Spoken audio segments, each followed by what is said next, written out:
Welcome to the Live to 110 podcast. I'm your host, Wendy Myers, and you can find me on live110.com. And here is my co-host, General Leigh Lowry. Hi, everyone. I'm really excited to be here today. Today is my last podcast with Live to 110, but I've had such a good time being here, and we'll talk a little bit more about that at the end of the show. But again, you can find me at generalleigh.com, and you can find me on my Instagram at Jen Leigh. Yeah, unfortunately, General Leigh and I decided that, maybe it's time for us to part ways. And I've decided that I'm going to take the podcast to a video podcast. And so look forward to that in the future podcasts. And it's kind of hard to do a video podcast with a co-host and the guest. It is. And to get to the same location. The beauty of having the podcast is that we don't always have to be in the same place at the same time. But that video podcast is going to be so interactive and so great.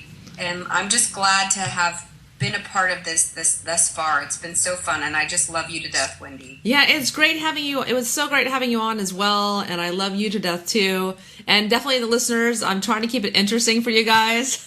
Bringing all kinds of different co-hosts and whatnot. So I think from here on out, it's better if I just venture forth out on my own into the wild blue yonder, and I'm just going to host it. My support, 100%. But today, let's talk about the podcast we're doing today. We don't have a guest. We're just going to be talking about one of my favorite subjects, food sensitivities, and how they make you sick and fat. Because it's true. People. I know. I just love when you say it. I know.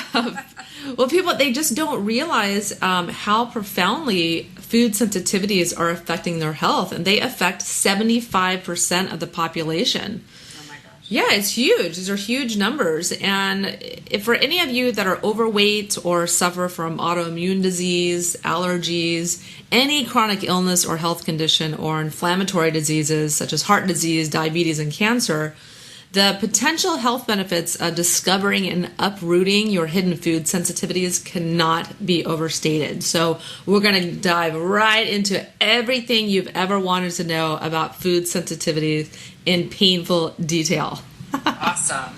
But first, we have to do the disclaimer. So please keep in mind that this program is not intended to diagnose or treat any disease or health condition, and it is not a substitute for professional medical advice. The Live to 110 podcast is solely informational in nature. Please consult your healthcare practitioner before engaging in any treatment or diet we suggest on this show. So Leigh, are you doing a new training session? Did you take on any new? I know that you. I am. My business here in Los Angeles has picked up quite significantly, so I have been really focused on that. I'm finishing my 13 weeks with my current participants right now. I'm in the last 2 weeks of many of their programs, and so I'm going to give it a week and then start up with my new online group. I have 5 people signed on right now for the next training sessions, and we will go. We start mid-May, so I have 5 spots left, so anyone could go to generalleigh.com, and that's Leigh, and inquire if they are interested in a 13-week online training and nutrition program with me. And I'm excited. I've had great success. I'm going to post pictures of my last participants so people can see before and afters and testimonials. I've had great success with them, and I'm just excited to move on to the next group. And once you train with me, it's so funny. We all become friends. So I'm now going to be in touch with my last 10 participants, probably forever. Yeah, I've become friends with my clients too. I have a client from India. She's coming in to town, and we're going to go have lunch in Malibu at Nobu and have some sushi. And so cool. It's yeah. Such a great thing. I know one of my clients is from Australia, and he's going to come train with me in person at the end of his 26 weeks. So it's just a really great thing. But enough about me. Tell me about what's going on with you. I know that Sean Croxton's Second Opinion series on the thyroid was something that you did. Tell me more about what's going on with that. Yeah, that's exciting. It's actually going to be going on when this podcast airs. It'll be kind of heading towards the last inning stretch of the series. That series is going on from May 4th to, I believe, May 13th. But you can buy the online digital access package at any time. It's I think $49, and I'm speaking in that series. It's all about an alternative view of how to heal and address your thyroid. And it's a lot of things about what your doctor probably isn't telling you or doesn't know, because medical doctors, while they have a valuable place in our healthcare, they typically don't really know how to treat the thyroid very well. And they typically just give synthetic hormones, and they don't talk at all about diet or lifestyle or detox or very important things that people need to know if they have a thyroid problem. So I'm talking about my favorite subject, which is diet and detoxing the thyroid using nutritional balancing, which is the program that I'm constantly blabbing about.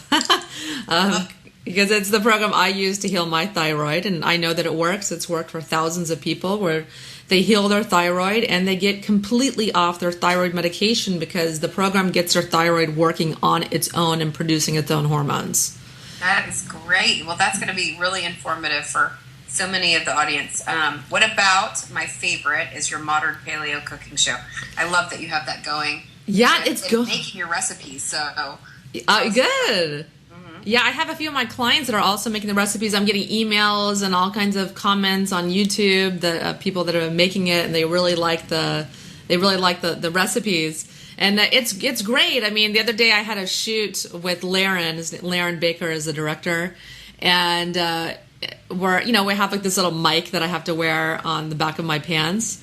And it's totally professional. We've got boom mics and all got a little mic that clips on my shoulder and 2 cameras. It's totally pro. We're trying to improve it though, trying to get some close-ups of me cooking the food and stuff. So, but that's been lacking in the show right now. But I had this mic on the back of my pants, and then I had the bright idea that I had to go to the bathroom. So I went to the bathroom with this mic thing on, and it fell in the toilet, and I ruined it. That is so funny. I know. So I had to buy him at $300 to buy him a new one. I was like, ugh. I'll pay you, and now I pay you more. Yeah, exactly. So, there's always little potholes in the road when you're shooting these things. But it's fun, and, I'm going to keep going. And it's basically going to be the precursor to my book, companion of my new book, The Modern Paleo Survival Guide. All these recipes are going to be going into the Modern Paleo Survival Guide cookbook.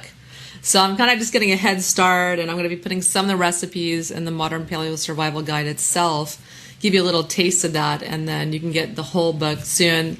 Probably going to be a while before that book's out, but that's why I'm doing it, and showing people how to live this lifestyle that I suggest, the modern paleo cooking. Awesome. Well, that's really cool. And you have a new website coming along. Yes. Yeah, that is, I would not wish designing a new website on my worst enemy.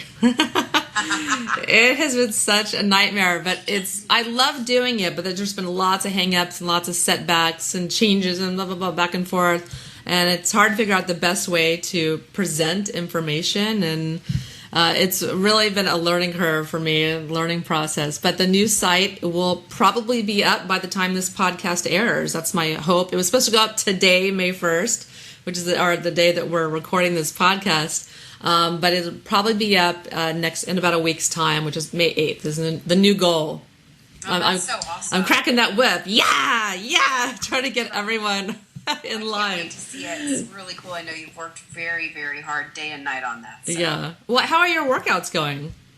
They're good. You know what? I told you I was sick for quite a few weeks with whatever the flu bug was that was going around.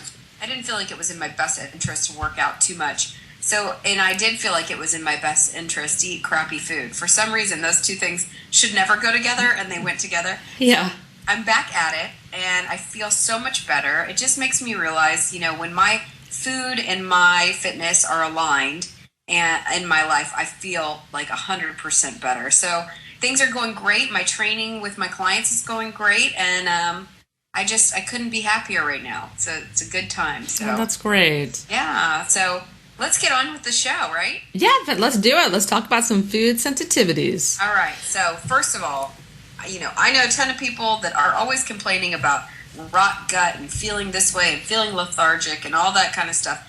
tell me, what is a food sensitivity? Tell our audience. Yeah, well, a lot of people get confused. They hear food sensitivity, food intolerance, food allergy. So I'm going to break it down to you, the differences. A food allergy is the same thing as a food intolerance. So those are the same things, they're just used interchangeably.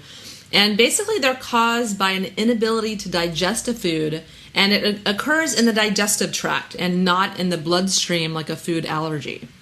And the symptoms, they're delayed onset, where the symptoms may not appear for hours or even days. I mean, you can get, reactions immediately. But I know for myself, if I eat gluten, within a couple hours, I get an achy stomach. And I'm definitely fatigued for a day or two after I eat gluten. So it's kind of hard to connect the dots after you eat a food that you're sensitive to and the symptoms that you're having. And the symptoms can even be delayed for a week. So it can be really hard to pinpoint what your food sensitivities are and what's causing the problems. And one thing to note is that food sensitivities are not fixed, and they can come and go during the course of one's life. And we'll get into that a little bit in a bit. But food sensitivities differ from food allergies, though the two terms are commonly mistakenly used interchangeably. If you think of a food allergy, you might conjure up the worst case scenario, like a child going to anaphylactic shock after exposure to peanuts, for instance, something that he would be allergic to for life. But food sensitivities are quite a bit different. These are things that they happen in the gut. So these are things that when we eat, basically it can be explained like this. When someone eats a food to which they're sensitive, they basically have an issue with inflammation. Inflammation is one of the biggest drivers of weight gain and disease in America, and food sensitivities play a big role in causing inflammation. Basically, what happens is when you eat a food to which you're sensitive, the immune system attacks the intestinal cells in the lining of the intestines, and this inflames the gut. And when the lining of the gut is inflamed, the body is prone to even more food sensitivities and reactions, and the problem spirals out of control. Oh, that makes sense. Yeah. Yeah, and so another really interesting thing about food sensitivities is that people typically crave foods to which they're sensitive or allergic. And this is really interesting because a lot of people that are sensitive to gluten crave gluten. So whenever I have clients that are really sensitive, that are really craving a food all the time, like gluten or dairy, I know that they probably have a food sensitivity to it. So basically, researchers suggest that our bodies become addicted to the chemical messengers, such as histamine and cortisol, which are secreted by immune cells in response to these foods in the body to which we're sensitive. And the body may experience a soothing response from the presence of the chemical messengers, increasing the desire to eat more of that food. Wow, it almost sounds like an addiction to your sensitivity. Yeah, absolutely. And with gluten, it also contains things called gluteomorphins, and cheese and dairy have substances in them that are also basically act like morphine in your body. So they're they are addictive. It's a fact. Wow, They're addictive on many different levels. Yeah. That is very interesting. I'll tell you my experience with dairy later, but I do want to know, from my standpoint, you hear about gluten, you hear about dairy, you hear people allergic to or not allergic, but sensitive to so many foods. What is the number one food sensitivity out there right now? Well, it is gluten. And gluten is a protein that's in wheat, rye, barley, and some oats. The oats don't have gluten if they come out of the ground when they're growing, but they just get cross-contaminated on the trucks. So you have to buy gluten-free oats to ensure that they don't have any gluten. They actually have a really high level of gluten in them just from the cross-contamination of being transported in the same trucks as wheat or rye or barley. Yeah, I've heard that about oats. I buy myself that, I make sure and buy that Bob's Red Mill gluten-free because of that. But yeah, that's really interesting. So, yeah, gluten affects it. It affects 1 in 10 people. But if you have a health condition or autoimmune disease or a pain condition or anything of that nature, that actually goes up to 1 in 3 people.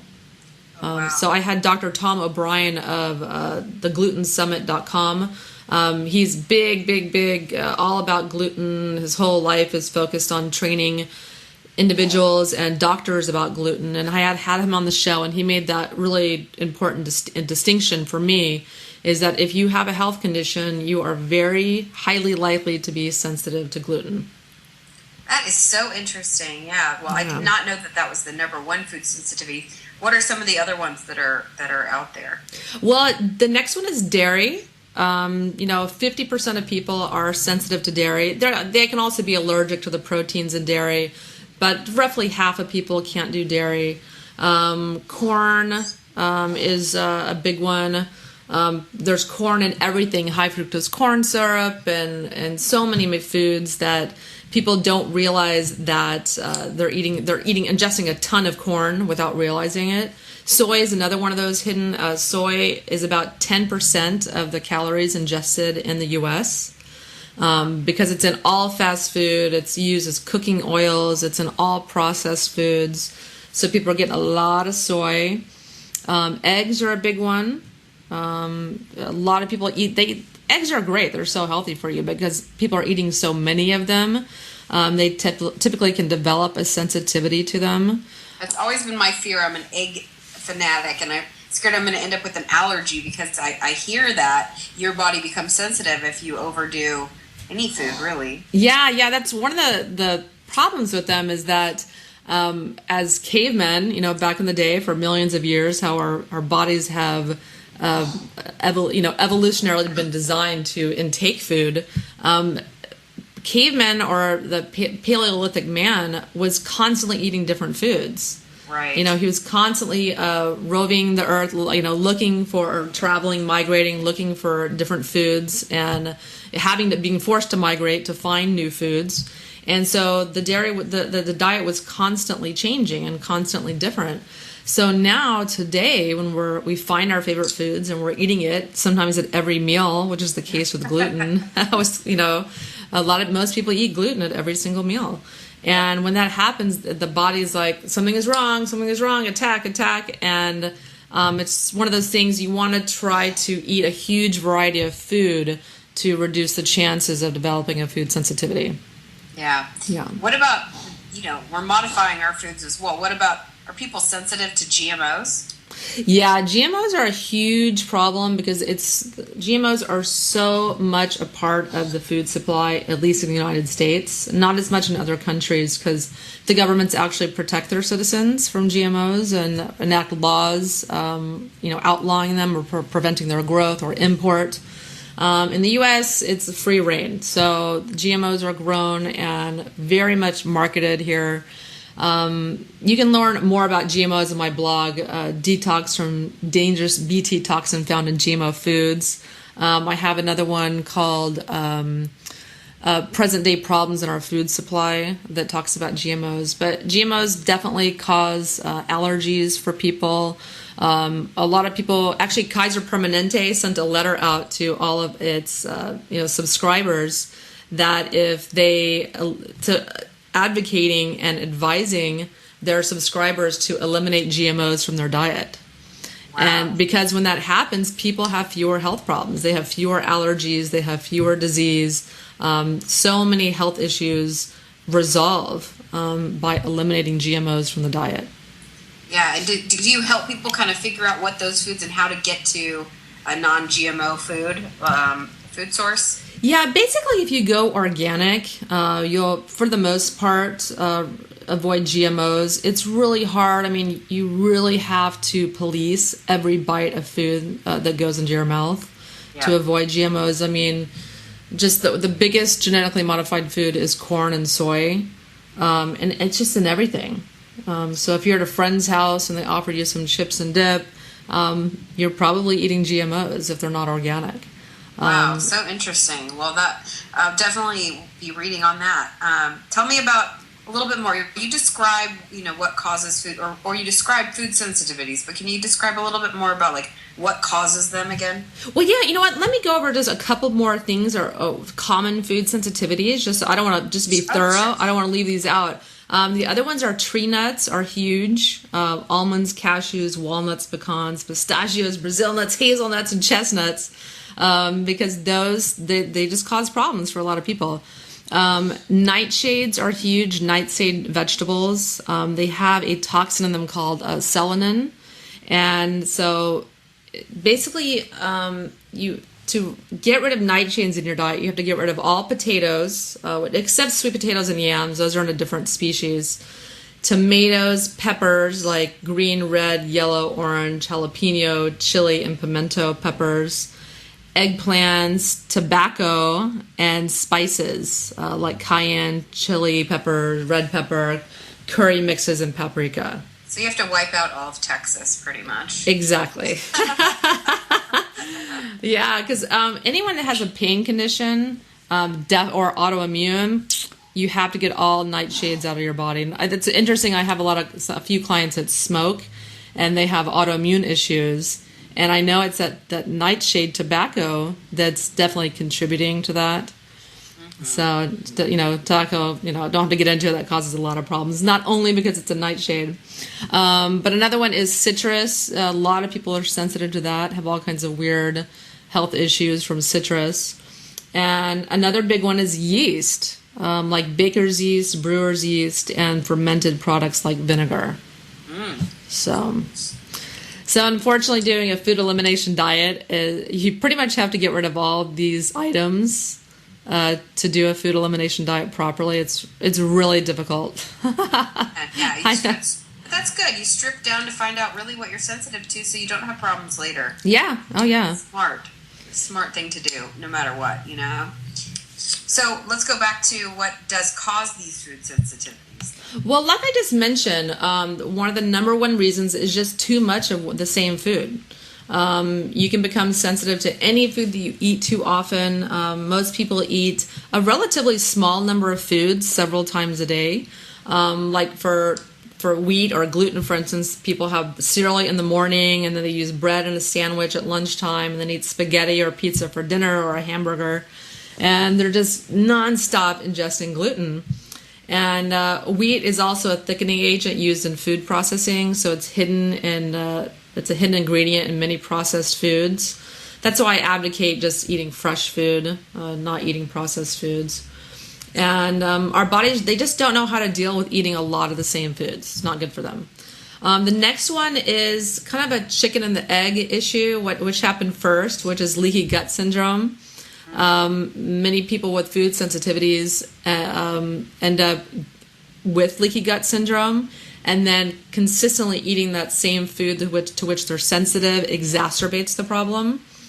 And basically the digestive tract plays a vital role in preventing illness and disease by providing a barrier.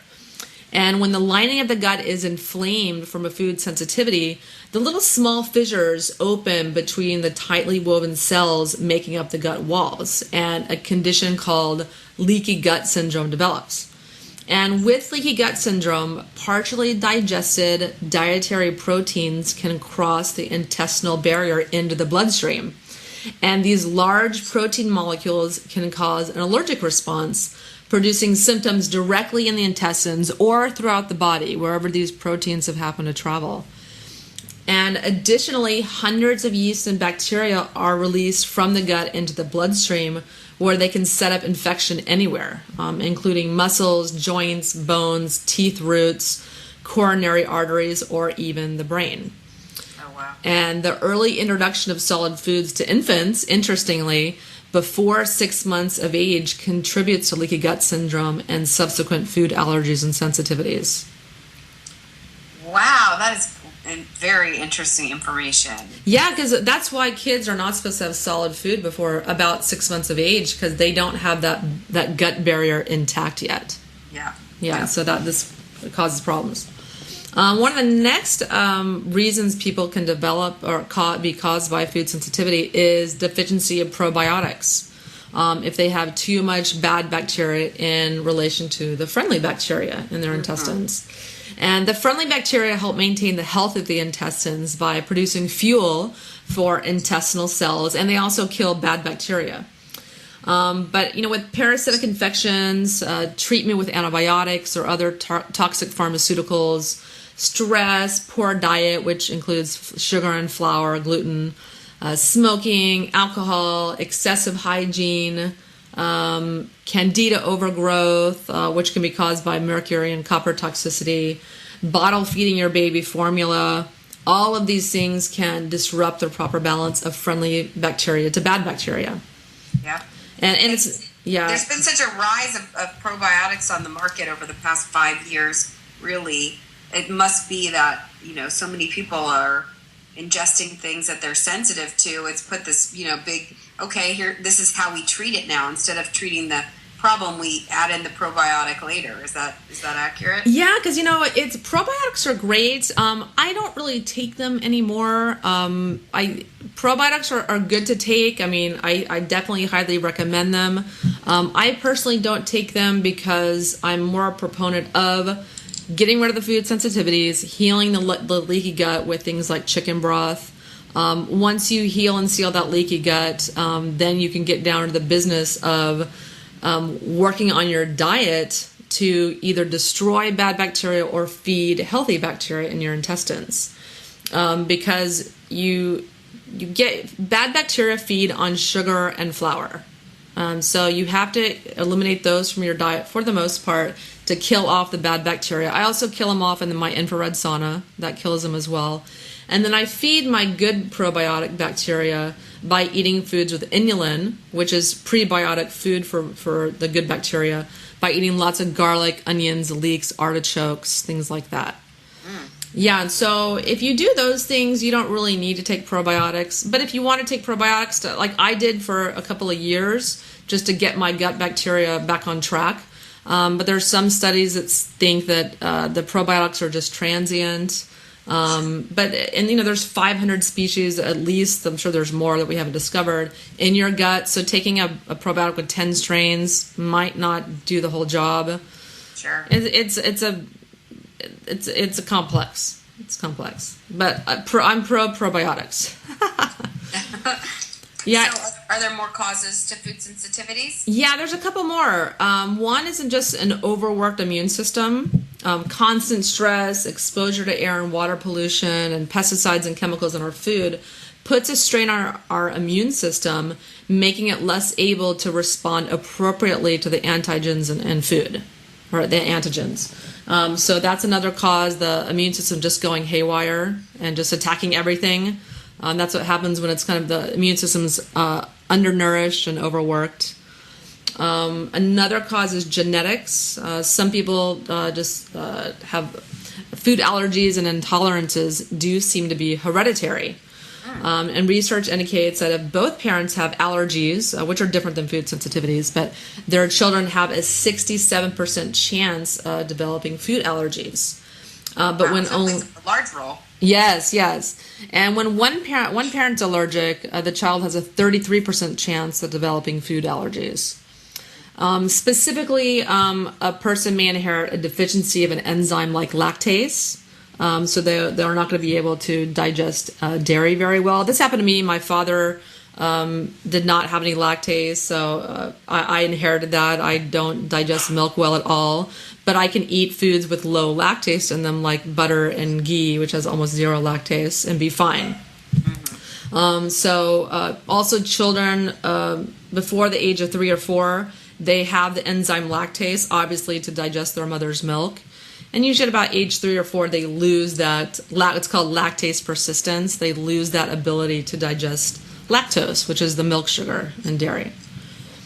And another thing about genetics is with nightshade sensitivities, there's about 10 genetic variants for susceptibility, and not all individuals are affected equally or at all.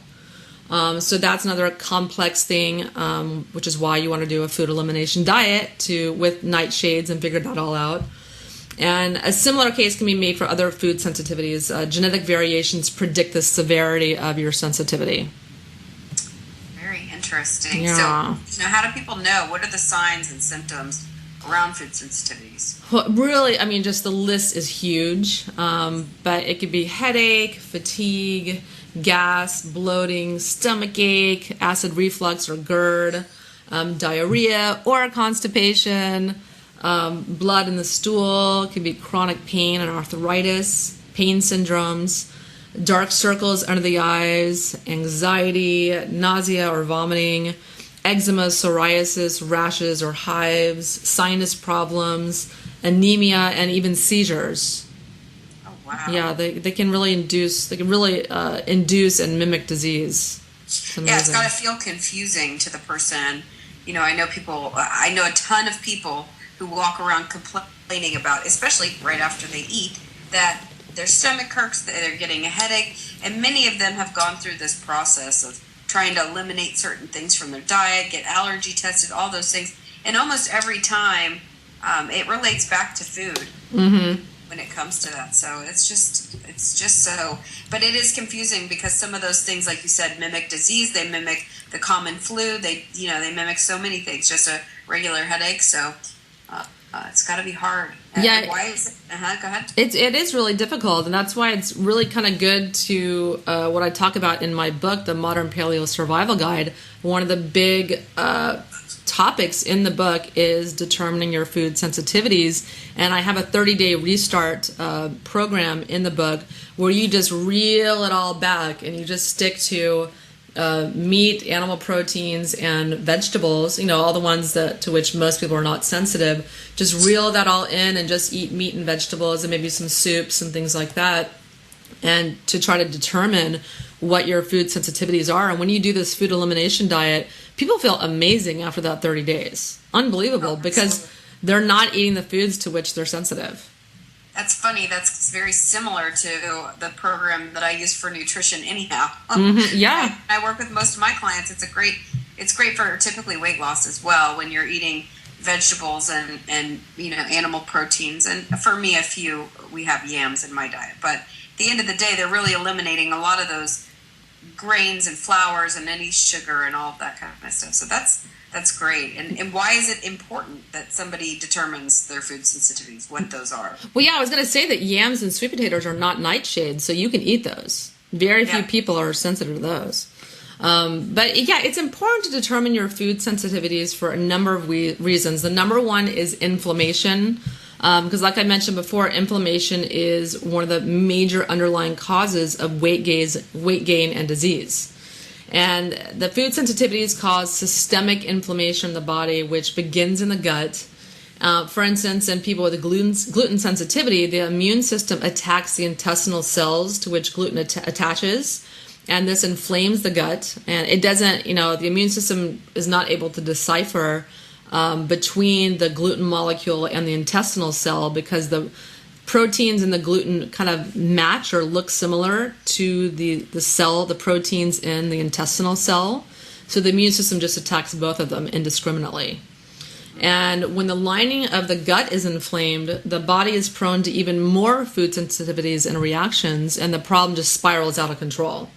I was going to say, the longer that this is occurring, I can only imagine that the problem grows. Yeah, and this when this inflammation seeps throughout the body, when you're constantly eating foods which are sensitive, it just establishes an environment that's ripe for weight gain and chronic disease. I know you did mention that you can get fat, so I do want to say, how exactly? Because I know that's the key word. If you tell people something, you could give me a headache all day long, but if you tell me something's going to make me fat, I'm going to change it. Oh yeah. So tell me exactly, how does a food sensitivity make you gain weight? Well, if you are having trouble losing that last 10 pounds, which a lot of people, they work out, they do a program, they're eating right, they think they're eating healthy, and they're working out and doing all this stuff 5 days a week, and they just can't lose that last 10 pounds, it's probably food sensitivities. They're an underlying cause of weight gain, and you can lose a significant amount of weight just by eliminating foods from your diet that you're sensitive to. The food sensitivities damage the gut lining. And damage to the gut causes leaky gut, allowing these food particles into our bloodstream and, activating the immune system. And this leads to inflammation all over the body, and that is one of the underlying causes of obesity. And it also increases insulin resistance. because inflammation from any cause, whether it be from infections, food sensitivities, or a high sugar diet, or a bad fat diet like too much trans fats or omega-6 fats that are in vegetable oils, does induce increased insulin resistance, leading to higher insulin levels. And since insulin is the hormone that signals your body to store fat and prevent its release from storage, you store more fat, it prevents fat being released and lost, and this occurs mostly around the belly. Oh, wow. Yeah. Well, that makes sense. Yeah, and really for clients who have trouble losing weight, clients of mine, I often recommend a short elimination of just dairy and gluten.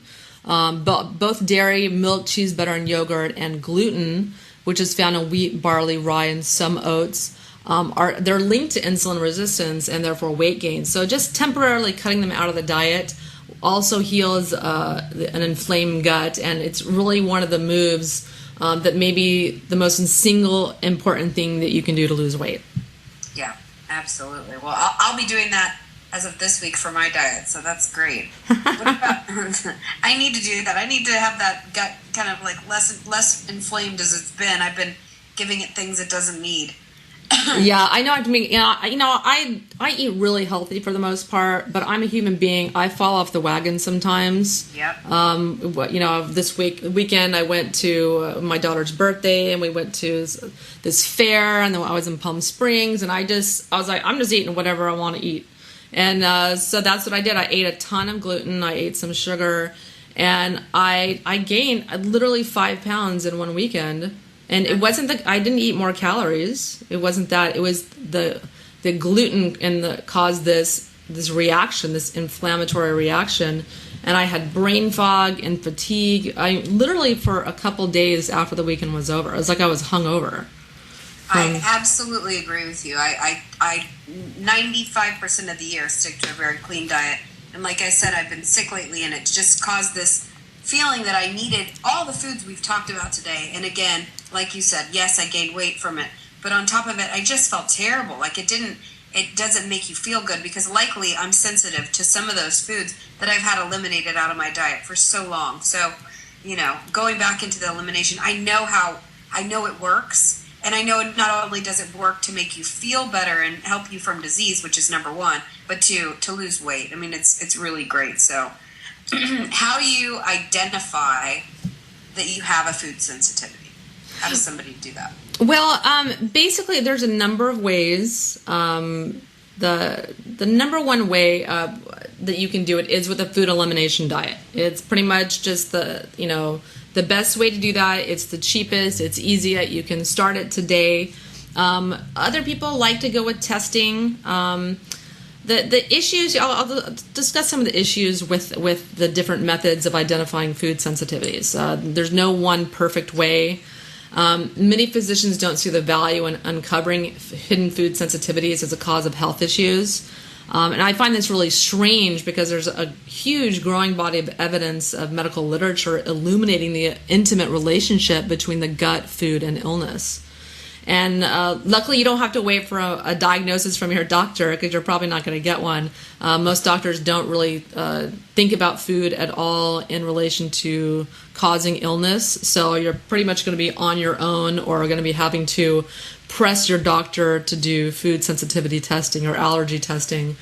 So the ways that you can do this are with a blood test, with an allergy skin test or a prick test, or a food elimination diet. Those are the three ways that you can go about this. You can do all three. The first one is getting a blood test. A starting point to determine your food sensitivities is with a test from cyrexlabs.com or immunolabs.com. They have very different tests that can pinpoint sensitivities that don't have any symptoms, because sometimes we have food sensitivities and we don't have any symptoms. Sometimes we can just develop antibodies that attack our brain or attack other parts of our body, even your liver, and they don't have any symptoms whatsoever. Or they have delayed, very, very much delayed reactive sensitivities with IgG and IgE antibodies, and even cross-reactive foods. Sometimes you can eat some dairy, and it will affect your body. Like your body will think you have eaten gluten when you've actually eaten dairy. So the test that they do can also test for cross-reactive foods. Coffee can do the same thing. Sometimes when people drink coffee, they get a reaction in their body like they eat gluten. So it's really problematic. I've been meaning to do that test, this testing. It's expensive. I believe right now it's about $1,200 to do and it's not covered by insurance, so it's not available to everyone. I even went to my immunologist. I had my daughter do some testing, and she did an allergy skin test, and I asked the doctor if he could do a blood sensitivity test for her. He had no idea what I was talking about. Oh, wow. It's a doctor, he didn't even know what I was talking about, and he's supposedly one of the best immunologists in Los Angeles. So even if you start asking your doctor about these tests, they may not know what you're talking about. Sure. So again, the blood test does have its limitations. They're a great way to pinpoint problematic foods and are a jumping off point to start with the foods that maybe you should be eliminating and challenging with. But there's a lot of people, including Chris Kresser, they're not convinced that these tests are completely reliable. No test is really completely reliable. It's just a starting point to figuring out what you may be sensitive to. Sure. Well, and I like the fact that for those who can't afford that anyway, that there is the possibility that you can just start to eliminate things from your diet one by one in order to kind of find those food sensitivities. So and you know, another thing that you can do is get an allergy skin test or prick test. Mm-hmm. This can be a good point to, you know, the allergies are, like I said, are different than intolerances, but it's good to at least figure out what you could be allergic to eliminate that. Mm-hmm. My doctor does a test with about 80 different foods. So that you maybe find out you're allergic to lima beans or pineapple or weird things. And it's good to get rid of those because those also cause an immune response that's taxing on the immune system. But the allergy skin test is different. It shows IgE antibodies and can help you identify hidden food allergies. However, this cannot find food sensitivities that occur 24 to 48 or more hours after exposure to the food. The skin or the scratch test only shows reactions within 30 minutes. Okay. And it can even show false positives due to reactions to ingredients just in the testing liquids that they use. So it has its limitations as well. But that can be, again, a really useful guide to what's bothering you or pinpointing really uncommon food allergies. Because it's impossible to do a food elimination diet for all foods to figure out everything that you're sensitive to or allergic to. So if you can find out if you're allergic to pineapple, by doing this allergy skin test. Go ahead. Oh no, I was just gonna say it sounds like it's pretty simplistic to be able to kind of get a starting point and find out about food sensitivities. One of the big food sensitivities we talk about, I personally don't eat many foods with gluten in them, not because I know I have any kind of sensitivity to it, which I think a lot of people are. This is kind of what's happening these days, is that, we hear so much about it. It puts us in a place of, okay, do I have a gluten sensitivity? Do I not? And if I don't, regardless of if I know if I don't or not, I'm just going to cut it out just in case. That's what I've done with my diet, is that I pretty much have no gluten in my diet because I'm not interested in finding out the hard way that this has been affecting me. Yeah, it's a good idea. It's a good idea too, because all you really have to do, the number one thing, is just eliminate wheat. Anything with wheat flour, white flour, whole wheat flour, whatever is wheat. If you just eliminate that, it's a poor quality food anyways. Most of the foods have synthetic vitamins added to them, toxic forms of iron to enrich them. They're a low nutrient food. So and plus the gluten in the United States, the wheat has hybridized to have more gluten in it than the gluten that's in Europe, for instance. That's why gluten makes breads really fluffy and soft.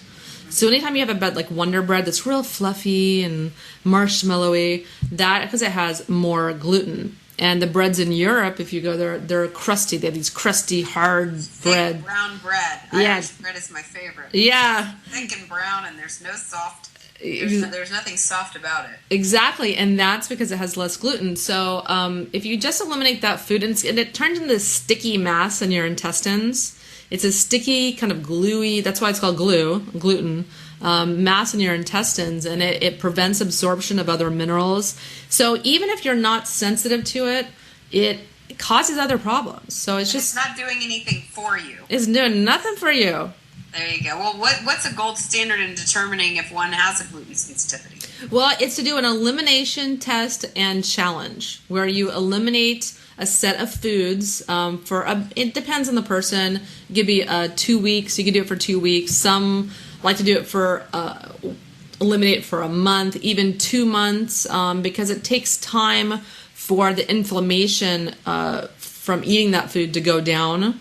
So you want the inflammation to go down and then challenge with that food to see if you have any reactions. And so you keep a little food diary that you're eliminating this food, and then you write down when you challenged it, and then write down any symptoms that you may have.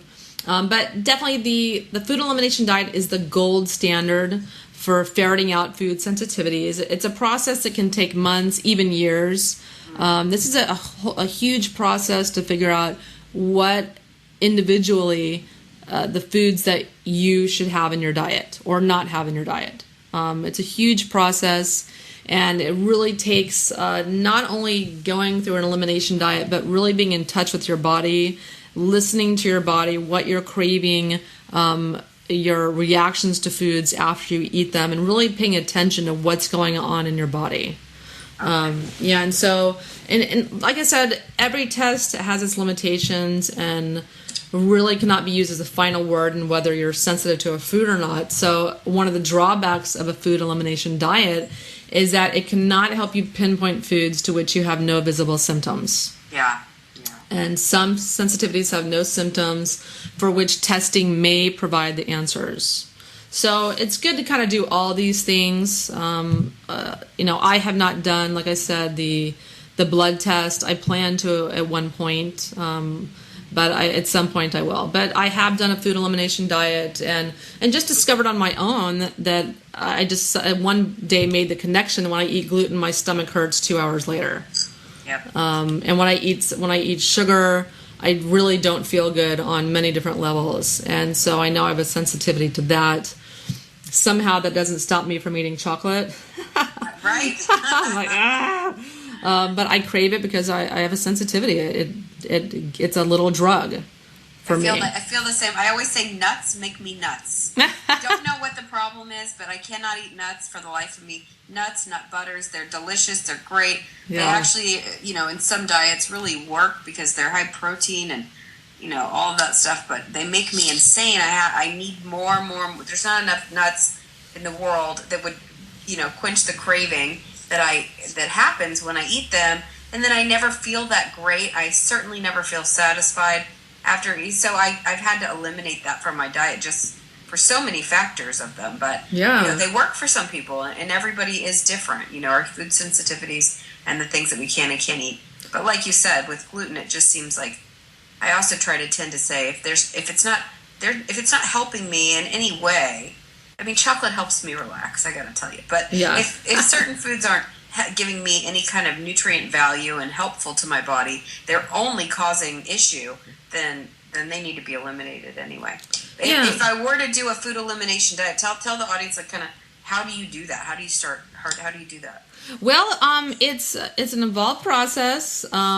Basically, how you do it is the step one is eliminate the foods. If you go on my website, you can see the blog post. It's food sensitivities make you fat and sick. And basically, and sorry, kind of a brash title, but it's the truth. That's what happens. They make you fat and sick. So I just put that on the title. That just sums it up pretty much. But first you have to eliminate these top 10 foods to which most people are sensitive. And the foods must all be removed from the diet for at least 2 weeks. Okay. So you can do it in as little as 2 weeks. And this is usually adequate time for elimination and healing of inflammation. And some elimination diets suggest staying away from these foods until your symptoms clear. But then some people, they're just not in touch with their bodies enough to know when their symptoms have cleared. But you may have to be free from these offending foods for 20 to 60 days before you begin to feel better and the symptoms disappear. So you can try it out for 2 weeks and see, judge for yourself. Try it for 2 weeks first, and then if maybe you feel like you haven't eliminated all the foods that you need to, if you do the first food elimination for 2 weeks, if you do that and you figure out a couple foods you're sensitive to, maybe the next time you do a food elimination diet, you can do it for longer just to figure that out, just to maybe give you a better window of time of eliminating those foods. So it's exactly as it says. It's just eliminating foods, but I like that you can do that in as short as 2 weeks to find out really what you're sensitive to. Yeah, and the reason you have to eliminate all the foods is because you don't know which one's causing the problem. So if you just eliminate dairy and gluten, you might eliminate some symptoms, but you may not be eliminating tree nuts, for instance, that are causing other issues. So it's one of those things you got to get real serious about it and eliminate everything for 2 weeks, and then continue to do them because your food sensitivities change. So it's something you may want to do once a year or once every 6 months, just to kind of see where you're at. Because do you add things back one at a time? Yes, yeah, and I'll get back into that in a second. I want to give people a couple more details. That they really have to be aware that many processed foods contain at least one of the most common food sensitivities or allergens, which is, milk, soy, wheat, and eggs are staples in processed foods. This is one of the reasons America is so sick, because they're mostly eating processed foods. Even the word natural flavors on a label that may not list an ingredient, that is something that you're sensitive to. And if you're having trouble figuring out what to eat on this food elimination diet, the World's Healthiest Foods is a great website where you can create menus based on a restricted diet. They have a place on their website called Food Advisor where you can find foods and menus and recipes right for any kind of diet. Oh, that's great. Tell me the name of that site again. It is the World's Healthiest Foods. Well, that's easy to remember. I'm going to go on that. That's great. Yeah, I think it's worldshealthiestfoods.com. That's what it is. And then the next step is the challenge. And so choose one of the foods that you want to challenge first and eat it 1 to 3 times during that day, your challenge day. And during the challenge time, of course, you have to continue to eliminate all other foods on the list except for the food that you're challenging. Otherwise, you won't know what's causing the reaction if you have a reaction. So usually definitely start with gluten. When you've eliminated it for a couple weeks, that inflammation will go down. Your headaches or stomach aches or whatever the gluten's causing will go away. And then when you eat that gluten again, your symptoms can come back full blown. You can get a headache, you can get tired, you just pass out midday. That happens to me when I eat gluten. I pass out cold midday. It just causes a lot of fatigue. And any other kind of gluten sensitivity typically causes stomach aches. It's very common. And then you want to write all this down. Step 3 is recording your symptoms. So write in a food diary any symptoms that you experience so that you can link it back to that food that you challenged with. And so then you just challenge on that one day and then wait for about 3 days. And then on the 4th day, challenge with the next food. So you eliminate the gluten, you don't do the gluten, you challenge, say, with corn, and then continue to not eat those other foods. So you go back to your food elimination diet for the next 3 days and then challenge your next food. Yes. Okay. And then write your symptoms in a food diary if you have any. Yeah, and then you just keep doing that with each and every food, and that's it. And then when you find the foods to which you're sensitive, do another challenge with the different forms of that foods to see which one affects you. And I love that. That's great. Yeah, and I won't get into that because that's kind of complicated. I've got a lot of information on live110.com on the food sensitivities make you sick and fat post. You go into a long list of the different forms. I've got a blog post on dairy that are you the half that should avoid dairy. That goes into all the different forms of dairy because some people can't eat cow dairy, but they can eat goat or sheep. Some people can't eat milk, but they can eat butter and ghee. So you got to really distill this down. And like I said, it takes months and even years to figure this out, what works for you. Because no matter what diet someone tells you to eat, even me, the modern paleo diet, no matter what it is, they're just a template. They're just a template for you to figure out but you still have to apply your food sensitivities to any diet. It's not personalized for the most part. Like the same thing goes when I handle nutrition with people, is we have to go through a process and personalize that. But that's, so when you do have a template of a diet, it's got, like, especially with modern paleo, it's got great ideas behind it, but you also have to be particular to your own food sensitivity. Absolutely, and it applies to any diet. There's no one diet that's going to work for everybody. It just doesn't exist. So that's why I really emphasize this in my book, The Modern Paleo Survival Guide, about how to go about doing this. Yeah. So here's my big question. Once you figured out your food sensitivity, let's say mine is dairy, can I ever go back to that food again, or do I have to? Is that an avoid for life? Well, the food sensitivities, they're not fixed. When you eliminate a food that you're sensitive to and you heal your digestive system, when you can kind of seal that leaky gut, if you have that, you may be able to handle foods that you were previously sensitive to on occasion. Or you may be able to eat it on a regular basis. It's, again, individualized. So, or you may never be able to handle them again, which is commonly the case with nightshades and gluten. Yeah. So you just kind of have to keep testing and kind of see what works for you. And, just reintroduce a food periodically. For me, I keep testing dairy to see if I can handle it. And I keep finding that I can't. But I'm like, maybe this time. Maybe I can have this ice cream right now. Yeah, maybe it'll work. I don't have a problem with butter or ghee. I seem to do okay with hard cheeses, but I tend to eat raw, grass-fed, organic cheeses when I can find them. But I can't drink milk. I can't eat my daughter's little mozzarella cheese sticks. They're super tasty. But so everyone has to figure out for themselves and continue testing. Your body is evolutionarily designed to eat a huge variety of foods. So your body it's just better equipped to handle foods to which you're previously sensitive if eaten occasionally rather than 3 meals a day.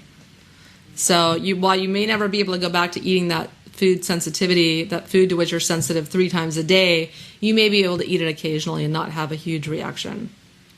Very good. Well, this is probably the most helpful podcast. I know for many of my clients, I'm going to pass this along because so many people, like you said at the very beginning, suffer because of food sensitivities. Oh, yeah. Oh, yeah. Really great information. I can't wait for it to go up on the site. When will this podcast be up? I'm thinking it's going to be up next week. So that's going to be about March 9th, maybe. I don't know off the top of my head, but very soon. May 9th. Yeah, Great. something like that. Yeah. Awesome. Well, thank you so much, Wendy. That was great. I really appreciate the information. It's wonderful. Yeah, and Leigh, I'm very sorry this is your last podcast. I know everyone's going to miss you. You know what? Hopefully, like we talked about, we're great friends, and I think one of the things that we realized is that maybe I should do my own fitness podcast, and so I know that you said you're going to help me a little bit get that going, and that's my plan. I think it's a good idea, and I've really enjoyed partnering. Everyone comes in your life for a reason, and you were a good friend, mentor, and I'm so excited for your future because you've already, in the time that I've known you, just grown so much with this show and now into video and cooking shows and your book. And I mean, you are your own you are your own brand, and you're so amazing. So I can't wait. I'm just excited to see what's going to happen for you. So thank you again, and thanks to the audience for listening while I've been a part of the show. And definitely, I'd love to have you back on as a guest. And you got some fun new stuff going on, or something maybe you want to get my podcast going, or we can introduce that. That would be fun. Exactly, absolutely. And everyone, if you want to learn more about the modern paleo diet or how to do food sensitivity, elimination diet, and more about all that kind of stuff, definitely go check out the new and improved live to110.com. It just got an LA facelift that it badly needed. So you can also follow me on Facebook and Twitter at I Will Live to 110. I'm also on YouTube at Wendy Live to 110, home of the Modern Paleo Cooking Show. And if you want to find me, I am at generalleigh.com. You can also find me on my Instagram at Jen Leigh. I have a Facebook fitness and nutrition page called General Leigh Fitness and Nutrition, so you can find me there.